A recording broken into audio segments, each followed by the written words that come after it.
Hello guys, I am Isaac Liu. Today I want to be talking about nuclear fusion, its fuel sources, and the difference between nuclear fusion and fission. So what is nuclear fusion? Nuclear fusion is a process where two atomic nuclei overcome the electrostatic repulsion to create a heavier nucleus. So what is all this mumbo jumbo I just said? Now, in an atom, there are these things in the nucleus, which is the center of the atom, called protons and neutrons. Neutrons have a neutral charge and protons have a positive charge. Now, if you have the same atom but two of them and you try and force them together, they won't combine because they don't want to go together because of their electrostatic repulsion, which is when the same charge goes against each other.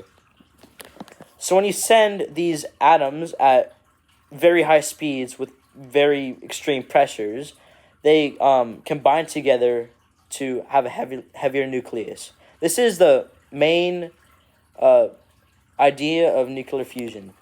Now, you may be thinking to yourself, hey, doesn't the first law of thermodynamics state that energy cannot be created or destroyed? That is so true.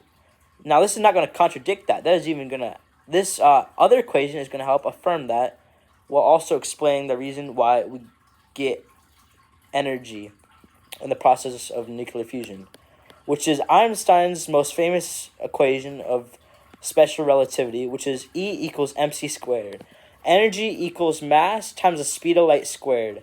So the mass of the atoms colliding with each other creates energy in the form of heat and light from the nuclear fusion process. Now let's go over the most common fuel sources that we can use for nuclear fusion. The most promising of them all is tritium and deuterium fuel pellets.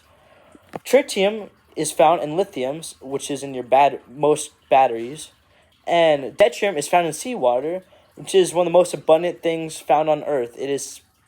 Takes up at least 75% of the surface of the Earth. Finally, the last but most easy question to answer of all is the difference between nuclear fusion and fission. Nuclear fission is where you split the atom. Fusion is where you combine the atom. Thank you for tuning in to my scientific documentary channel. I hope you enjoyed it and learned something new.